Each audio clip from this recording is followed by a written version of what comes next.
Le 26 décembre 2025, Israël a reconnu de façon unilatérale l'État du Somaliland. Le Somaliland, ce territoire situé dans le nord-ouest de la Somalie, qui depuis 1991 et la chute du président Ziad Barre vit en état de sécession de fait. Cette reconnaissance unilatérale par l'État hébreu dans une région où les nœuds politiques sont déjà nombreux pose un certain nombre de questions et mérite qu'on s'intéresse à la situation dans la corne juridique de l'Afrique, ici, ce soir, avec Afrodroit. Pour en parler, on accueille Abshir Aden Ferro. Merci Charles.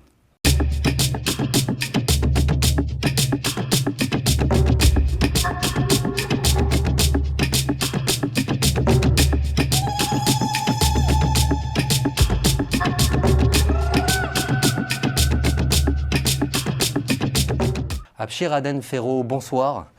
Merci d'être avec nous ce soir sur Afrodroit. Si vous êtes là pour parler de la corne de l'Afrique, Abshir, c'est en raison de votre triple casquette.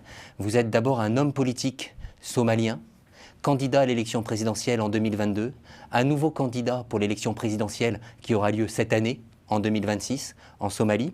Mais vous êtes également un chef d'entreprise réputé, à la tête d'un groupe le groupe Fort Roche, qui est un groupe de référence au niveau mondial dans le domaine de la sécurité et de la gestion des risques. Et puis vous êtes également surtout un expert en relations internationales, impliqué dans des dialogues institutionnels avec un certain nombre d'États, mais également vous avez été membre du groupe d'experts de l'ONU sur la question de la piraterie maritime. Alors, ma première question, quelles sont les grandes caractéristiques de la situation géopolitique de la Corne de l'Afrique aujourd'hui?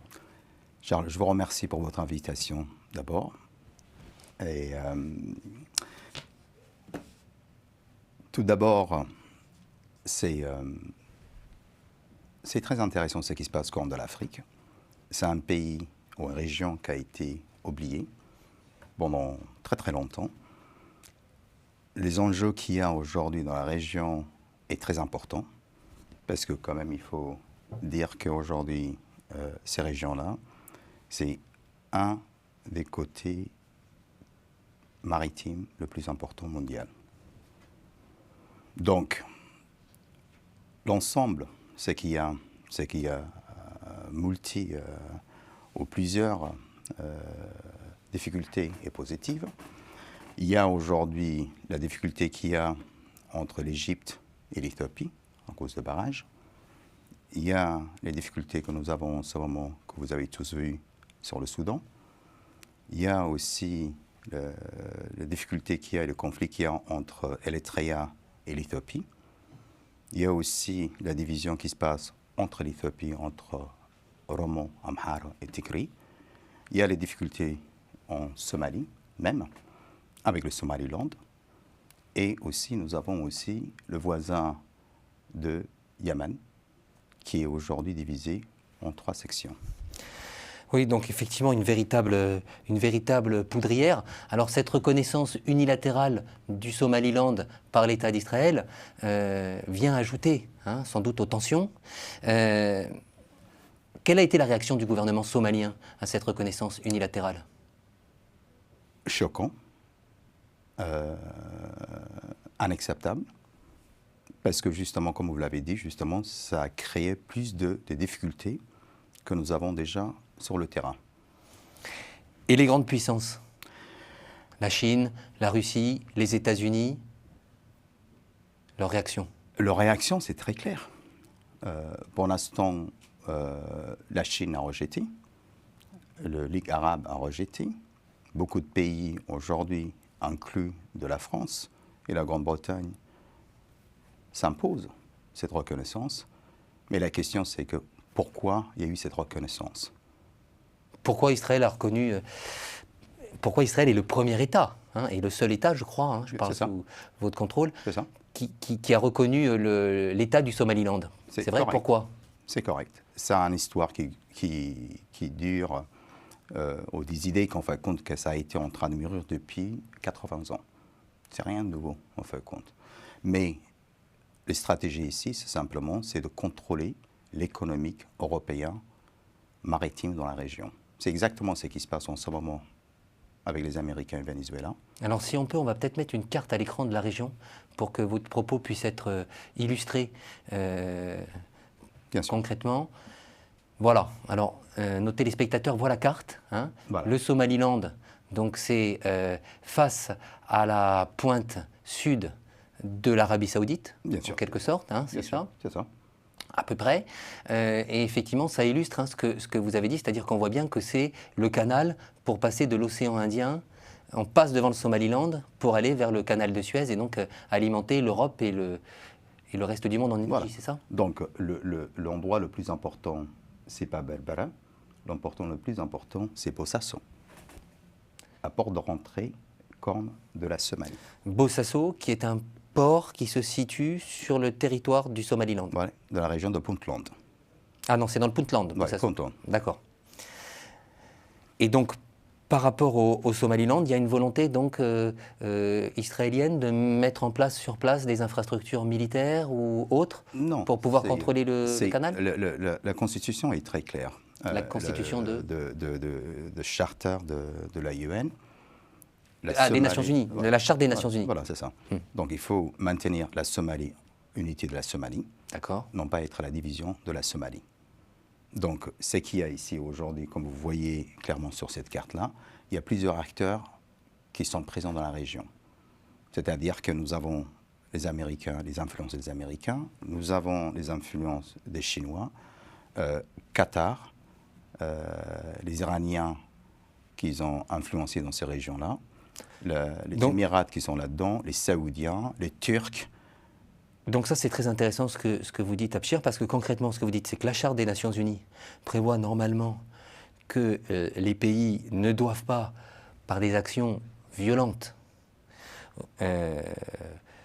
remettre en cause l'intégrité territoriale des États. Bien sûr. Mais que là, en l'occurrence, alors sous un voile, mais il y a quand même une diplomatie assez violente d'un certain nombre d'acteurs qui, de facto, menacent l'intégrité somalienne. Voilà. Pour des raisons tirées du commerce mondial. C'est ça que vous nous expliquez en fait ce soir. C'est ça. Alors, justement, je voudrais rebondir sur ce point. Il y a ce problème juridique en droit international par rapport à la charte, mais il y a aussi, vous l'aviez souligné, je crois, alors, déjà, un problème par rapport à l'acte fondateur de l'Union africaine. Dont l'article 4, c'est vous qui avez attiré mon attention là-dessus, protège normalement, enfin consacre l'intangibilité des frontières depuis l'indépendance. C'est exactement ça. Et la Somalie, depuis qu'elle est indépendante, le Somaliland fait partie de son territoire. C'est exactement ça. Vous avez évoqué l'Éthiopie tout à l'heure. Pourquoi sûr. l'Éthiopie s'intéresse-t-elle particulièrement au Somaliland ? Puisqu'on se rappelle que l'année dernière, il y avait eu une convention avec le Somaliland, hein, entre l'Éthiopie et le Somaliland, pour avoir un accès à la mer. Voilà, c'est ça. C'est-à-dire qu'en fait, l'Éthiopie, en fait, quand ils ont c'est un pays qui n'ont pas accès de la mer, et avec une population de 130 millions.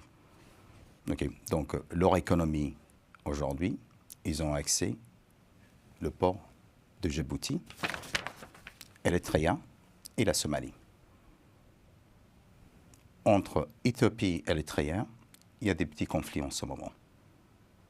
Entre Djibouti et l'Éthiopie, il y a d'autres conflits aussi qui se présentent. Très bien. Donc il reste la Somalie.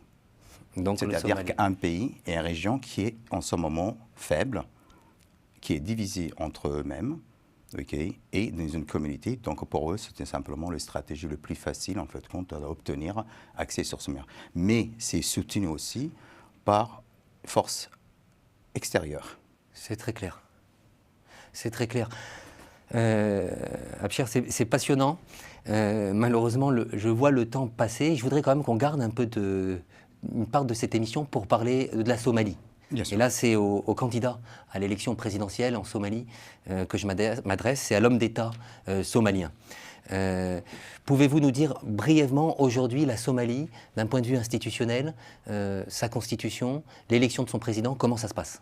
Bon, pour l'instant, en fait, ce qui se passe, c'est qu'aujourd'hui, la Somalie, après une guerre de 40 ans, ou des difficultés depuis 40 ans, on arrive, en fait, à augmenter tout doucement sur la bonne direction. le système de l'élection en Somalie, c'est un système indirect. C'est-à-dire que c'est le chef de tribu qui élit les députés et les députés qui élit le président. D'accord. Donc, il y a pas mal de corruption. Depuis 2019, je suis arrivé dans une situation pour dire qu'en fin de compte, pour s'en sortir de la Somalie, il nous faut le vote universel, one man, one vote. Le suffrage universel, Voilà. direct, Direct. pour le peuple somalien. Direct. Et c'est pour ça qu'en fin de compte, je suis étonné, avant que j'ai évoqué ça, de one man, one vote, personne ne voulait en parler de cette histoire. C'est la seule façon que la Somalie peut être reconnue et les peuples somaliens peuvent voter et élire leur propre direction. C'est qui va réduire la corruption, c'est qui va réduire l'extrémiste. Puisque ça va réduire les intermédiaires, en fait. Voilà. Et ça va favoriser un dialogue direct entre les candidats et les Somalis. Voilà. Si vous êtes élu en 2026, président de la Somalie, quelles seraient vos premières décisions de chef d'État en matière de relations internationales, vu que vous serez à la tête d'un pays, vous l'avez souligné tout à l'heure, qui est au centre des enjeux géopolitiques actuels? Mon agenda est très prêt pour ça. Mes équipes sont prêtes. Donc pour moi, justement, je suis un homme qui arrive à comprendre ce qui se passe à l'intérieur, politiquement dans la Somalie. Problème des tribus, la difficulté que nous avons dans le monde Arab League et ce qui se passe chez nous, dans les Occidentaux. Donc ma décision est très claire, c'est de changer justement la difficulté que nous avons aujourd'hui en Somalie, d'avoir un bon dialogue et des bons partenaires pour avoir meilleur futur au Somalie et ne pas avoir la Somalie aujourd'hui dans une situation que nous on se retrouve en ce moment parce que la Somalie c'est l'avenir. Aujourd'hui, rien que la mer Rouge, si je change en finance par jour, c'est 1 milliard de dollars. 1 milliard de dollars. Voilà. 1 milliard de dollars qui passe au large des côtes somaliennes tous les jours. Voilà, et multiplié par 365 jours, vous savez très bien les chiffres. Mais il y a une autre situation qui se retrouve ici, justement. Il y a une nouvelle, ce qu'on appelle chez nous, en fin de compte, l'ordre mondial qui arrive. Ce qui se passe en Venezuela, ce qui se passe aujourd'hui avec les Américains, et ce qui arrive aussi Corne de l'Afrique et la Somalie. Le trafic maritime Somalie, la mer Rouge, c'est l'économie des Européens. D'accord. Donc, et c'est lui qui contrôle, en fait, compte dominera l'Europe. D'accord. Donc le destin de la Somalie et de l'Europe, d'une certaine façon, sont liés. Voilà. C'est exactement ça. Et Merci. comme vous l'avez voyé sur la carte, vous allez voir combien d'acteurs qu'il y a dans ces régions-là. Merci Abshir Aden Ferro. Passionnante intervention. Je montre votre livre « Ma vie pour la Somalie », Abshir Aden Ferro, candidat à l'élection présidentielle 2026 en Somalie.